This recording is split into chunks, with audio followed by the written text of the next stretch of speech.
Hi, my name is Rod Khleif, and I'm the host of the Lifetime Cash Flow Through Real Estate Investing podcast. And every week I interview multifamily rock stars, and we talk about how they've built incredible wealth for themselves and their families through multifamily properties. So hit the like and subscribe buttons to get notified every Monday when a new episode comes out. Let's get to it. Welcome to another edition of How to Build Lifetime Cash Flow Through Real Estate Investing. I'm Rod Khleif, and I am thrilled you're here. And I know you're going to enjoy the gentleman we're interviewing today. His name is Trevor Mauch. And Trevor is the host of the CarrotCast podcast, which I just got interviewed on, which was a blast. And he's also the CEO of Carrot, which is a company that helps real estate investors and agents bring in leads. And I saw you do websites as well. And just a super nice guy, lives in Oregon. Very excited. We talked mindset on his show, and we're going to do it on this show as well. And just talk about some other strategies that he has gotten standing ovations for when he talks live. So I'm really excited to get into it with him. Trevor, welcome, my friend. Rod, man, I'm pumped to be on here, dude, especially the energy from the last podcast we just recorded for the CarrotCast. Love your energy, man, and so happy to be on here with you. Oh, thanks, bud. So why don't you do a much better job of your bio than I just did and kind of give us a little bit more history on who you are, why you do what you do, and let's tell us a little bit more about you. Yeah, for sure. So I'll kind of start with where I am today to kind of set the context. But yeah, I own a company called Carrot, Carrot.com. Work with about 8,000 real estate investors right now. And just to show kind of the journey, we're a multiple 8-figure a year business, 40 some odd employees. But it wasn't always that way. So let me go back, right? I bought my first rental property in 2004 when I was a junior in college. And it was literally Carlton Sheets course stuff. You know, The infomercial was up there. And then my dad, he had started a small business, and at that time, I didn't want anything to do with business because I saw how hard my parents were hustling. You know, they had a small business, and we would be on weekends packing chairs and tables and tents into set up weddings, and they would work nights, and we literally lived above the business. So the phone would ring outside in the shop. And it would ring at 1 a.m, 3 a.m, whatever. My dad would always answer them. I said, if this is what business is, I don't want it. And so I went all the way through high school, and then in the start of college, didn't want anything to do with business. And I had a professor actually who was a multifamily investor and an attorney, and it was a business law class. His name was Ari DeGroot, who he passed away a couple months ago. Man, he was an amazing guy. But he had a similar energy to you, Rod, where amazingly just projected energy. Anytime you would talk to him, you're in the room with him, and he's teaching a business law class, which should be the most boring topic in the world, but it was the most fun topic at college. And I was just attracted to it. And so what he did was he was an attorney and invested in multifamily. And that's what kind of got me initially interested in multifamily. Mm-hmm. And so I bought the first property literally using Carlton Sheets course. It was a 4-unit building by college, no money down, the whole thing. And since then, I've been a buy and hold guy primarily. I own some commercial buildings down here, downtown, some Airbnbs, things like that. But I'll fast forward really quick. Is for me, I had discovered that I didn't want to do real estate as my active income. I don't want to flip houses. I didn't want to wholesale. That wasn't me. And so I said, I'd love to use real estate as my long-term income, the passive income, or as much as I can to build wealth. But what do I love to do right now? What gives me energy? And I'm going to build businesses around that. And so that's been marketing. I found the internet around 2010 or 11 as it relates to growing business, and then a couple businesses, 1 or 2 failed, and Carrot's just been blowing up the past 6 or 7 years. So that's the abridged version of it, but lots of mindset shifts along the way. I think the first question I want to ask you about is, you've got this very successful, excuse me, guys, I'm still getting over COVID. Oh, you're good. You've got this very successful business, and I know when you interviewed me, we touched on the fact that you have a mastermind that you've had for years. I would love for you to describe that on my show as well, because it's just such an important piece of success. Can you talk about what you did with yours and how it came together and how it's evolved and let's just have a conversation about that for a moment. 100%. And what I want to do here, Rod, too, is I want to talk about the first mastermind I ever paid to be in. And here's a real reason for that because this would have been in 2012. It was 3 years into a business I had started, an online publishing company here in the real estate space. And I had realized I'd built a job for myself that I just didn't like anymore. You know, I was making good money from the outside in. Everyone was looking at me going, man, he's got it made. He's got an amazing family. He's healthy. He has a nice house for a mid 20-something-year-old guy. He can go travel, you know, things like that. I didn't live a lavish life, so I didn't have that much money. I was making mid to low six figures, but from the outside in, I had it made. And I remember on one day waking up, my wife had gone to work. My oldest daughter at that time, she'd gone to the babysitter, and I was supposed to be working, right? And it was 10 in the morning. I'm laying there in bed looking at the darn ceiling, and I'm just going, why am I not getting out of bed to do work in the business I had created for myself? Like this was my dream 3 years ago. And I had just realized over the course of the next few months, I said, man, I don't, number one, I don't have a purpose I believe in my business. I had something written, right? I had something written on the wall that looked like a business purpose that would be good, but it didn't hit me at my core. And I can kind of talk later on how to find a purpose that hits you at your core. But then I started to look at it. So let me write down what I'm doing on an average week. And let me just see why I don't want to do this work anymore. And I created a process called the energy audit, which we'll talk about here in a bit. But I wrote it down and I realized most of what I was doing was draining my energy, but making me money. And I said, something's got to change, because either this entrepreneurial dream, this entrepreneurial dream is a farce, that entrepreneurship doesn't help you get freedom and impact, or I'm doing it the wrong way. And so that's where I led into my first mastermind. I looked out there to people that I knew and I said, who from the outside in seems like they've got it made? Like they've built a business that has given them freedom to where they can do the work they want to do and not get dragged down. Who out there is a person of faith that I can follow and see how they're also doing that? Who out there seems to have good balance with their family and just is a generally nice, positive person that people like? And a buddy of mine named Greg Clement, who's also a big investor, he's up in Ohio. He started a mastermind, and it was he only had it for 1 year. Like he did it this 1 year, almost like it was made for me that year, and I plunked down $20K, and which was a big to join. Okay. Yeah. Wow. It was that one I plunked down $20K. This would have been 2012, more money than I probably should have. But I said, man, my only goal here is to get around the right people and get around Greg specifically. And I just want to learn from him. I want to soak it up for this year. And so that changed my life, Rod. And where I heard the concept of masterminds was from Napoleon Hill's book originally. And so 2010 is when I started, before that one, when I started my mastermind, which is still today the same structure. It's pretty much the same people 13 years later, or 11 or 12 years later. We get together once a year. It's mostly people in real estate. Wow. Just once a year. They pay for, it's $1,500 to help us pay for the expenses. Sure. The wives come now, dude. It's like amazing. And it's been so cool, us all growing from trying to figure out life and business. We're still trying to figure out life, of course, but from going to try to figure out life and business in the early years to having families, to more than half of us have multiple 8-figure businesses, huge real estate portfolors, and they grew through this process in the mastermind. You grew these businesses. Guys, let me interject if I may.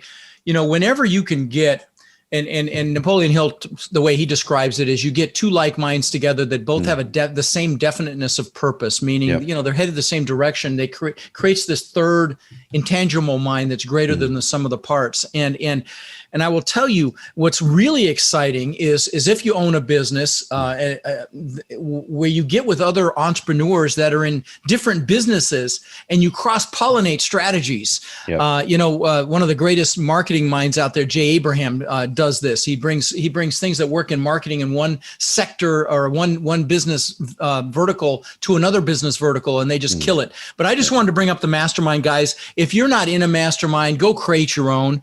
Just do, because a rising tide lifts all ships, and you want to be around people that think what you think is hard is easy. I created my multifamily boardroom mastermind. It's like over 14 billion in assets represented by the members. I started it here at my house with 16 people, several years ago, and now it's turned into that. And so I just wanted to bring that up because we talked about that on your show, and I just thought it was so important. And so Rod, one last thing on the mastermind really quick is one thing that I've learned, and that I would suggest everyone do, is join a mastermind that's specifically for the discipline that you're wanting to grow in, like like your mastermind. But I always suggest joining a mastermind that is not specifically for the discipline, but it's for entrepreneurs that are looking to grow. Because here's the thing, especially in multifamily, you're going to get around entrepreneurs who are not in real estate that have made money through an online business or through whatever. And I can guarantee you the biggest problem that comes up in these higher level masterminds today, 2 weeks ago, I was in Charleston at our mastermind for this year. A lot of information businesses in there. There's multiple 8-figure-year businesses. The number one topic people wanted to talk about is, what do we do with our money now? And so what do we all do? We go, cool, let's look at the 4 guys who are crushing it doing big multifamily developments, and we're funding their deals. And so that's a big thing. If you're looking to find potential lenders, get in a business mastermind that has successful entrepreneurs, talk about what you're doing. They're going to then say, I want to learn more about what you're doing, because they want a place to put their money. Sure. And a tax shelter as well. And that's why we love what we're doing here, guys. But, you said multiple disciplines. I love that, because I've been in numerous masterminds. I was in, Digital Marketers War Room, which are some of the best marketers in the world. I've been in, a story mastermind. I've been in, real estate masterminds. I've been in entrepreneurship masterminds, and just because they're so incredibly valuable. So I'll tell you what, I would love to start with what you just said about finding your purpose, because that is so freaking important. I forgot who it was that said, the 2 greatest days of your life are the day you're born and the day you discover why. That ties into your purpose. So if you would describe your process for finding your purpose, I think that's an incredible conversation. Dude, for sure. So the first thing for me, Rod, is I had to realize that there's probably not going to be, for me, one single purpose that's going to go throughout my whole life. It'll probably change, right? I have 3 young kids, 6, 8, and 10 right now. My life today is different than it was 10 years ago. My life is going to be different in 20 or 25 years. And so that was the first thing, is realize, don't put the darn pressure on ourselves to find this one thing that's going to be your thing your whole life. It might be your one thing for the next 5 years or the next 10 years. That's good. And this would have been 2012, that same period, Rod, when I was trying to figure out just business and life. I was going, man, I figured out how to make some money, making low 6 figures, early to mid 20-year-old guy. But I didn't figure out how to do it and be happy. And so I started to look at it and say, man, obviously me going out there and searching for my purpose isn't working. Similar to, I married my high school sweetheart, so I didn't get a chance. I didn't go through the process of trying to find a spouse out there in the world. But I've heard that when you're out there searching for a spouse, as soon as you stop searching, then you end up finding that right person, right? Yep. And so with purpose, I said, well, maybe it's the same way. Maybe as I'm diving into this mastermind and I end up selling my half of the business I had created so I could just get away from a business. I love the business partner. He's the guy I still have that mastermind with. We love each other. But I just needed to get out of that business. And so this is the biggest thing. I would give yourself space, number one. If you're so busy with everything, with daily life, with grinding on a business that you don't like, one of the biggest things you need to do is you need to get space, and you need to get time to think and just explore. And for me, that meant parting ways from everything that was a distraction. The business that made most of my income. It might sound fancy that I sold it. Dude, I asked my business partner, because I wanted to retain the relationship. I said, Patrick, you name the price, and I will say yes. There will be no negotiations. You name the price, I'll say yes, because I want to retain the relationship, and I'll figure out how to make the extra money if it ends up being less than it's worth. The price that he paid me was $5,000. This business netted $400,000 a year, paid me $5,000 up front. And it was payments over 5 years. I ended up getting paid about $70,000 or $80,000. Wow. That sounds crazy. I was pumped about it. For me, it was probably a terrible financial decision at that point, but I'm like, I want to retain relationship, and I know I can gain it back later.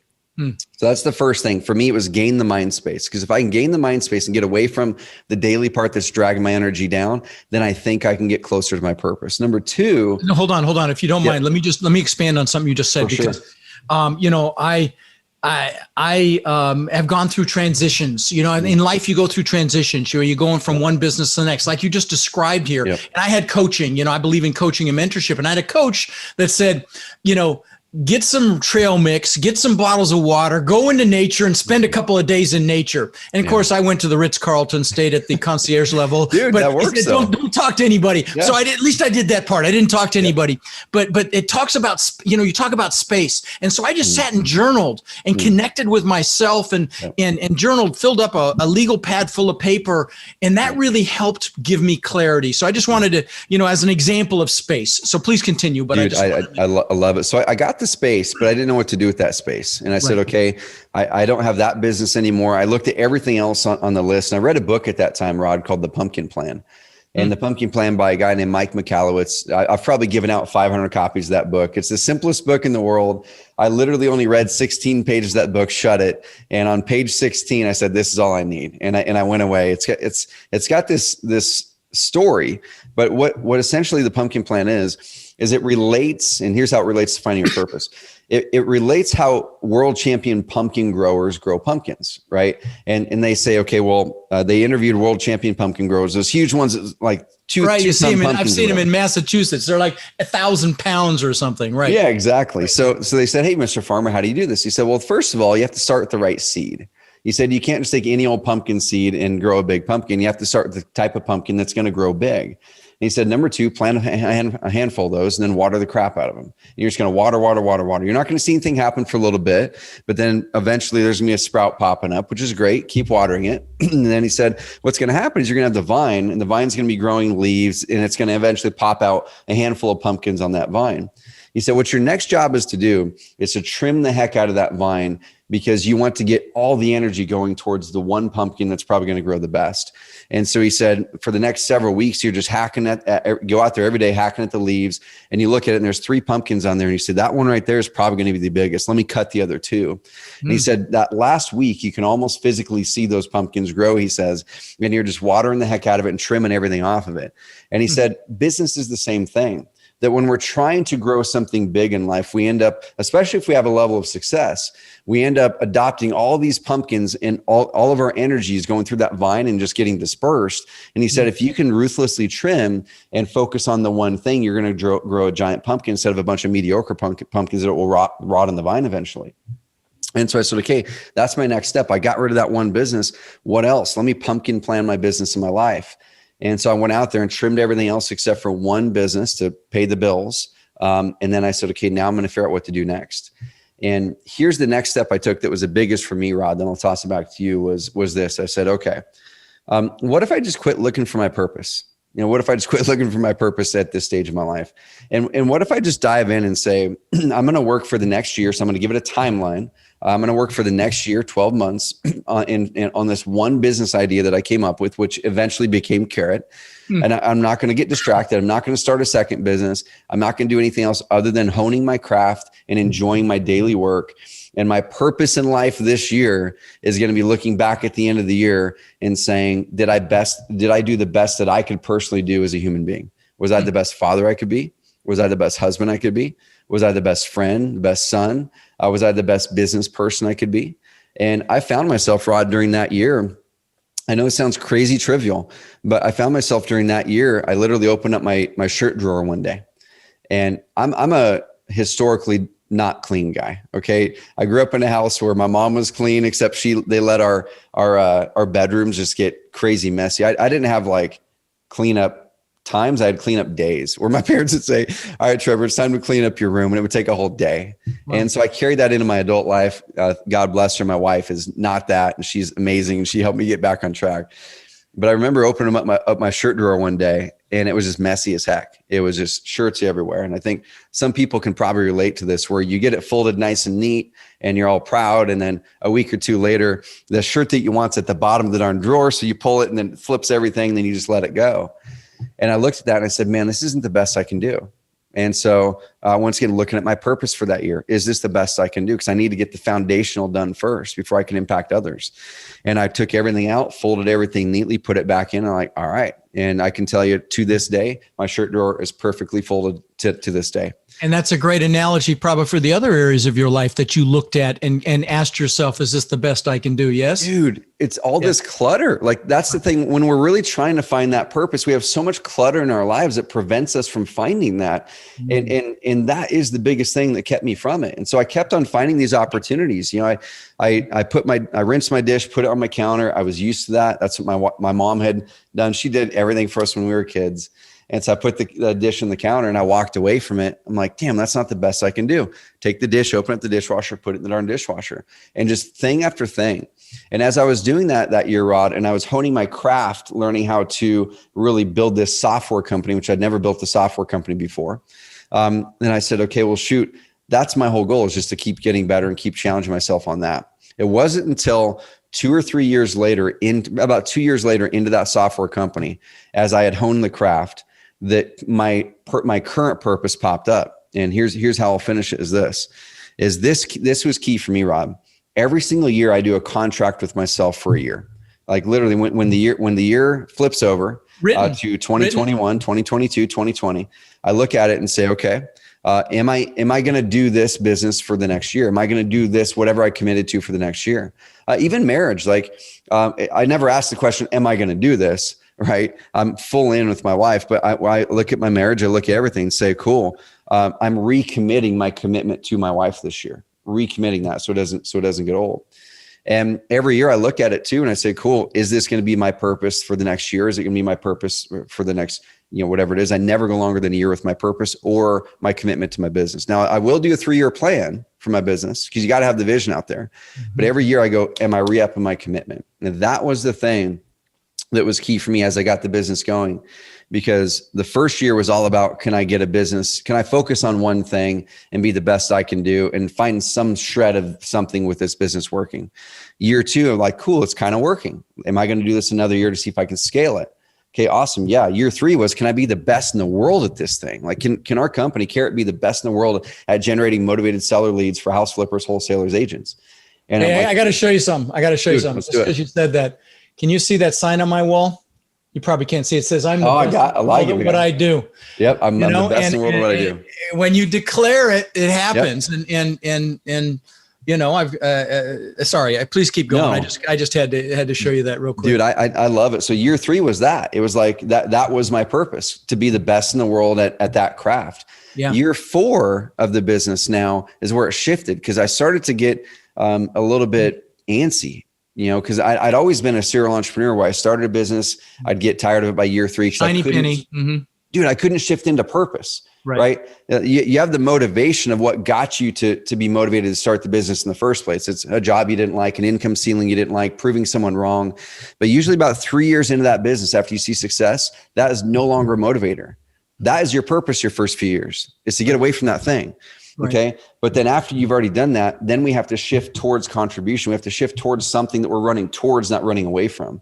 Yep. And at that point, when we became the best in the world at generating motivated seller leads, house seller leads for investors, I said, man, what's next? And what I had done, Rod, was this. I said, who are the people I like to serve and that I'm passionate about? And what ended up being was me. Like, I wanted to serve people I wanted to serve people, entrepreneurs, to prevent them from going through what I went through, to build a business that traps them and makes them miserable. And so that's my current purpose, man. I absolutely love working with entrepreneurs to help you guys not get trapped in your business so you can make an impact. Love it. No, I love it. And I like, the strategies that you utilized around minimizing the clutter in your life and really what it boils down to is getting clarity. And that's the only way to get clear. Sometimes I'll go for walks with my wife and it's really for me to get some clarity. I walk through things I need to think about that I just don't take the time to do. And some people do it through meditation, so on and so forth. But let's talk about the energy audit, brother. Cool. I want to, you told me that's something that you get a lot of kudos for, and I'd love to hear it. Cool. I have no clue what it is. Yeah. So going back to that same period, that couple of years was huge for me. Where I went from what was a great income for me at that time as a mid 20-something-year-old guy, multiple 6 figures, to literally in 2011, I was looking at my tax returns when we moved to our dream home about 2 or 3 years ago, because there was this box in the garage and we dropped it at the new house. And I was going through it. I'm like, I made $27,000 in 2011, when the year before I made a couple $100,000 taxable income. But that was purposeful because I trimmed everything, right? I trimmed all the things that were making me money except for one thing so I could get the focus. And so when I started to look forward, Rod, and I said, well, what do I want to do? I discovered what I don't want to do, right? I don't want that again. And so I sat down and I said, well, let me get really clear on what I want to do. And I heard some advice back then, and it's so true, that oftentimes we struggle to find and be clear on what we want. But what's really easy for us to be clear on is what we don't want. And so what we focus on is what gets bigger. Exactly. And so I was focusing on what I don't want. And I sat down and I said, well, let me just write that list down and then let me flip it to the positive. And I said, these are I call them my non-negotiables. I still have them today on my computer screen. They're on my wall. It's the same non-negotiables. And it was, well, I didn't like my income was inconsistent. I didn't like that I was building a business that was not based on my unique abilities, things that gave me energy. I didn't like that I wasn't building an asset. Yeah, I was churning transactions, but I wasn't building an asset that could be sold if I wanted to sell it. I didn't like that I wasn't really having a lot of fun in my business. So I had this whole list of don't likes, and I just flipped into the positive. I said, I want to build a business that's fun. I want to build an asset that grows and is valuable. I want consistency and predictability in my business. I want to work within my unique abilities. And were these the non-negotiables you're describing? Yep. Those are the non-negotiables. And I wrote them down. And like I said, I still have them today posted. And I said, okay, every business I ever run moving forward has to meet these non-negotiables now. And that's where I said, okay, what type of business model will give me this consistency, predictability, building an asset? That's where software came in. But real estate, multifamily real estate, that's what I do as well. That's where that comes in. So where does energy audit come in? Well, I looked at the item that said work within my unique abilities and have fun. And there's a very specific reason I put those, because like I said earlier, I was doing so much work, Rod, that drained my energy. And I was getting advice, and it was probably very well-intentioned advice from insanely smart people. They would say, your unique genius, or your genius zone, or whatever it is when people pay you a lot of money and tell you you're really good at this thing. And so people were paying me a lot of money to do these things. And I said, well, that must be it. I just need to do more of that stuff. And in hindsight, at that time, I looked at it and said, everything that's draining my energy, those are the things that make me the most money. And I said, how do I get those off my lap? Like, if those are draining my energy, but they're making the most money, I can't just kill them, can I? And so I wrote them down on a piece of paper. On the left side of the piece of paper, this is what the energy audit is. And if everyone wants this, you guys can literally go to my site, get it for free. I don't even think you have to do an opt-in. I think we literally are just putting it there on a page. But go to carrot.com/energy, carrot.com/energy. Grab the page. It's just a little template for you. And then draw a line down the middle of the paper. On the left side of that paper is drains energy. On the right side of the paper is gives energy. And I want you to go through this week and write down a list of everything you're doing on an average week that drains your energy. Okay, that could be, especially if it makes you a lot of money. Like, especially if it makes you a lot of money, because those very things are the things you need to get off of your lap and to either have someone else do, or that you need to separate from to find a new way to make money. Because you cannot build a business sustainably if it's draining the crap out of your energy. And so you've got a list there. On the other side, write down a list of all the things that give you energy. Now, here's the caveat to that, especially the things that you're not doing right now. Okay. So if you love working out and that gives you energy, but you're not working out, write that down. If you absolutely love walking with your wife every evening, but you're not doing it as much, write that down and write down the things that give you energy. And so I had this list of energy drains and energy gives. The energy drain side was much bigger. And then at the bottom, I remember, what's not measured can't be moved. And so I did a little line down the bottom that the template at carrot.com/energy gives us to you. And I said, well, what percentage of my average week drains my energy versus gives my energy? And at that time, 80% of my week was that box of items, Rod, the things that drained my energy. Only 20% gave me energy. And I'm looking at it going, no wonder I didn't like my job that I created. No wonder, Because if more than half of your work drains your energy, you're not going to show up at home happy. You're not going to show up in your life in an amazing way. You're going to be putting yourself at a cap because you cannot live your greatest life if most of your waking hours are draining your energy. And so what I did is I said, okay, my aim now, and this is in 2011, 2012. I said, my aim now is every quarter I'm going to do this audit. And every quarter, I'm going to circle the one or two things on the left, the one or two things that drain my energy the most. And I'm going to write down how many hours per week I spend on those things. So let's say item number 1 is writing blog posts, 7 hours a week. Item number 2 is checking email, 6 hours a week. So, that right there is 13 hours a week. Cool, 13 hours. And then I circle one thing on the energy give side. And I said, if I'm going to eliminate these 13 hours here, what am I going to fill it with? Whether it makes money or not, doesn't matter. Doesn't matter if it makes money at all. And so that was always my very first thing each quarter, Rod, is I'd take those energy drains and then I would pull that back before any other objective. And I would say, how do I systemize this, outsource it, or eliminate it in my business ASAP? And one by one each quarter, I start to eliminate those. An example with the blog posts. Blog posts at Carrot make us money. That's what we're known for. We do amazing content that gets ranked well in Google. And I was the guy who wrote all of that stuff. And I looked at it and go, how the heck can I eliminate this? This is the thing that's growing our business. And I said, I've got to, because it's killing me. I'm staying up until 1, 2, 3 in the morning to get these articles out. And it's just draining me. And if it's not going to kill me, it's going to kill my family because I might run off the road, falling asleep one day or something. And so I looked at it and said, well, if I could hire someone who's better than me, what on the energy give side can I do? Energy gives. I love strategy. Dude, I love going to the whiteboard, writing stuff on the whiteboard, then blowing out of there. I don't want to execute anything, right? I want to give strategy. And I said, well, what if I could just do strategy on articles, on blogs, but someone else can do all the writing? And I ended up finding the best writer I could find, who after working for me became the editor-in-chief at Shopify for their blog.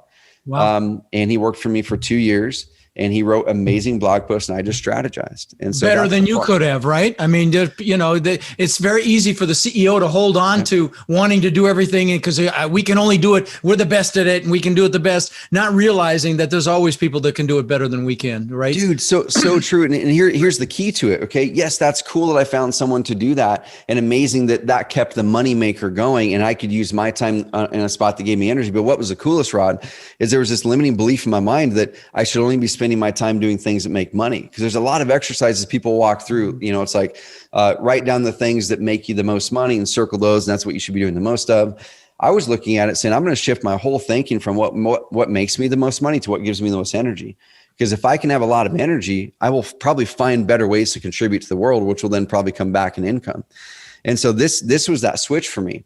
Was the blog posts I outsourced to that writer, and I did the strategy, which gave me energy. Then I looked at the one thing on the right side that gave energy that I wasn't doing. I said, man, I love talking with entrepreneurs. Like, that fires me up to have these combos right here. I get energy from this. But I said, I have no clue how I can make money doing this. And I said, who cares? I'm going to start a podcast. And so that was 2016 when I did that energy audit, the year that I started the CarrotCast. And I said, I don't care if I make money on this thing. I don't care if 12 people listen to it. I don't care. I just want to talk to interesting people and have interesting conversations that gives me energy. And that's every Thursday. That's all I do now. And so, guys, if you take that process, carrot.com/energy, it's free. I don't even think you have to opt in. I just looked at it. It looks cool. And I'm going to download it myself. So that's a great give. Thank you. For sure. Love it.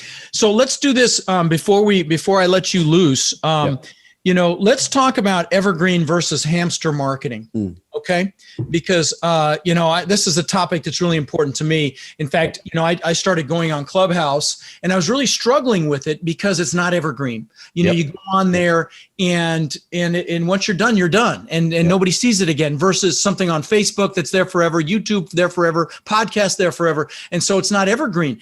And so, I was really struggling with Clubhouse, but then I came to the realization, and I'm doing Clubhouse now, that I get so many people over to my other platforms that are evergreen, that it's okay. But anyway, I'd love to hear your take on this. So let's go for it.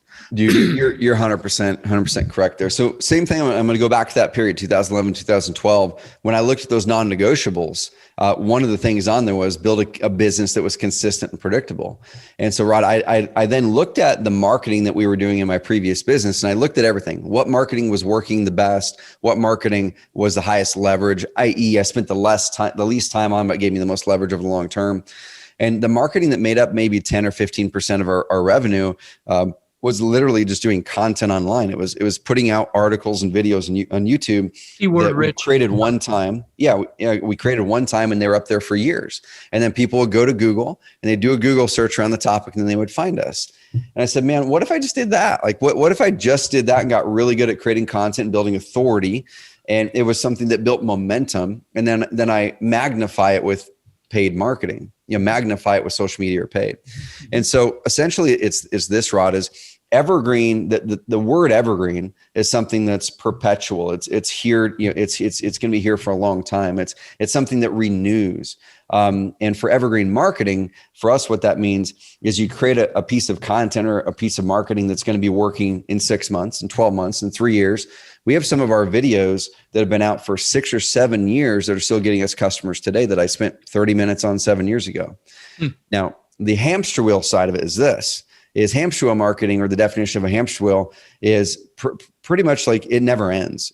There's no end in sight. You get on it, and as long as you're on the thing, it works, and you get immediate feedback. That's why hamster wheel marketing is so awesome. Clubhouse is so awesome, right? Because you go, oh my gosh, people are liking me. They're hitting up my Instagram. I'm getting immediate feedback.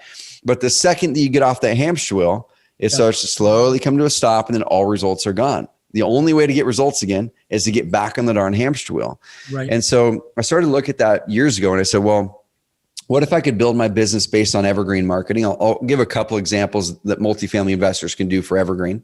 Sure. What if I could build my business based on evergreen and only use hamster wheel to amplify the results of it? What is hamster wheel marketing? Direct mail, cold calling, knocking on doors, Clubhouse, even social media is hamster wheel, because you're going to put that content up there and it's really only going to be in front of a lot of people for that first 24 to 72 hours. After that, very few people are ever going to see that thing that you just posted. The best evergreen marketing is getting in front of that flow of motivated people through Google and YouTube. And also personal connections, right? That is evergreen. Building your network, personal connections, joining your mastermind, building that is going to be evergreen big time. And so for a multifamily investor, what I would do is this. Is number one, especially if you're looking to raise funds and you just met somebody who potentially might be an investor, the very first thing they're going to do is they're going to Google search you. Like, they're going to Google search your name. They're going to Google search who you are, what you're about, the whole thing. And depending on what they find is the decision they're going to make to work with you or not. And can you imagine this? One thing was this, is let's say someone were to do a Google search and then they land on a really pretty website that has like your deals that you've done and maybe a little about page, and that's awesome. Okay. They're going to look at it and go, okay, it looks like they probably have a real business anyway. There's a website. It looks like they've got some deals and they're probably real.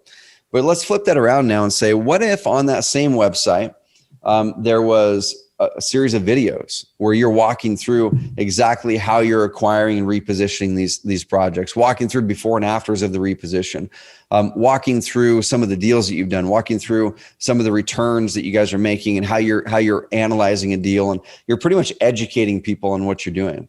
That content's going to be up for a long time, and your investors are going to look at it and go, man, this guy or gal knows what they're doing. Another way is this right here. Let's say I'm in Philadelphia. I've got a multifamily project in Philadelphia with my buddy. He's the guy who runs the project. I'm funding the project, and we're building that property there. We also have another investor that came in. What if I'm in Philly and I was looking for a place to put my money, and I typed up best investment options in Philadelphia, multifamily real estate in Philadelphia, investment advisors Philadelphia into Google.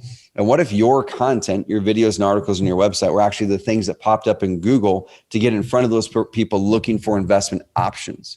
So we've done that with clients in the multifamily world, where they just create one video a week. I call it a video post.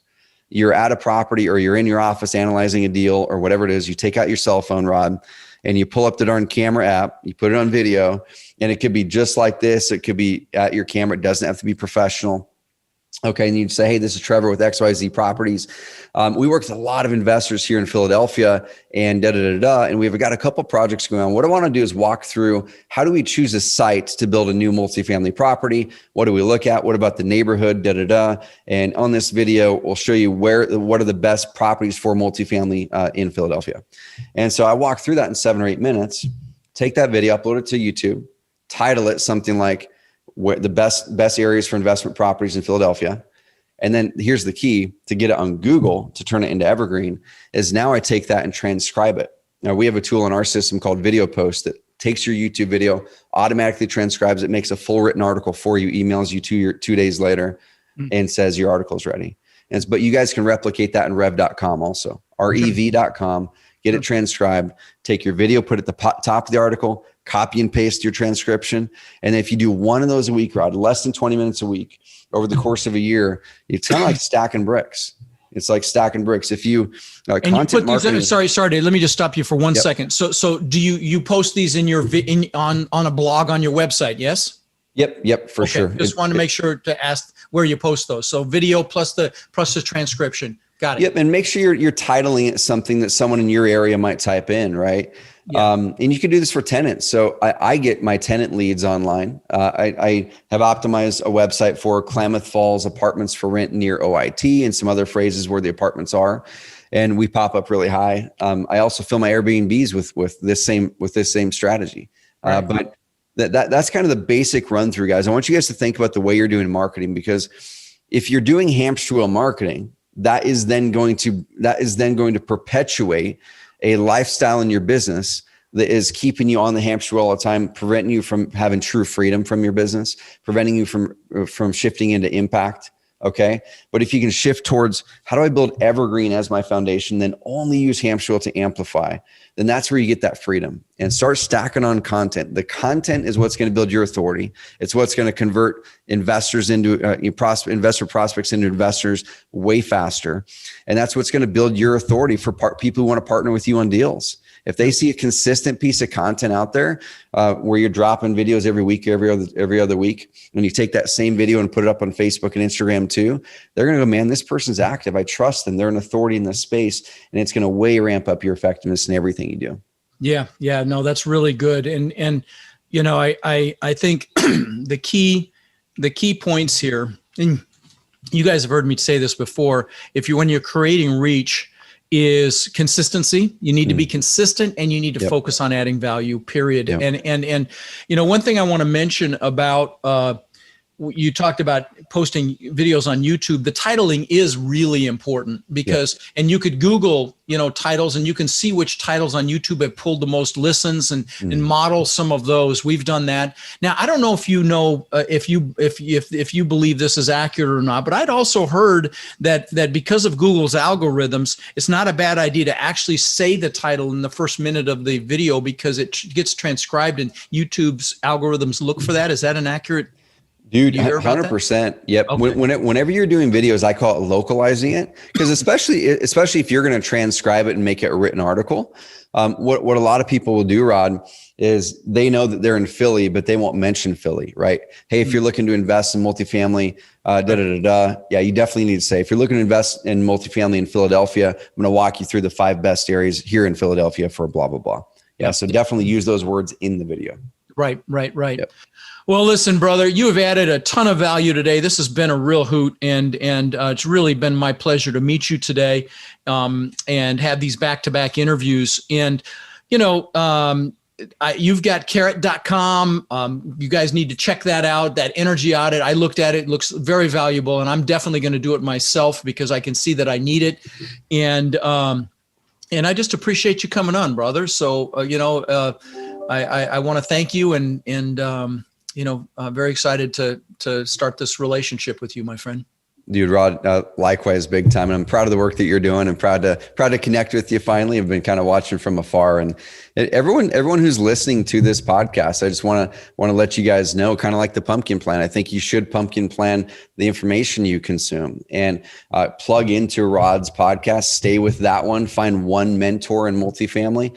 And if you resonate with Rod, which you do since you're here, like literally cancel every other podcast in your world except for Rod's, potentially try out the CarrotCast, but dive in on that, guys. You just get hyper focused on going as deep as you can into the Lifetime Cash Flow podcast. You're doing amazing things. No, I appreciate it. Yeah. I forgot to mention your podcast. Forgive me. Yeah. CarrotCast. No, dude, you're good.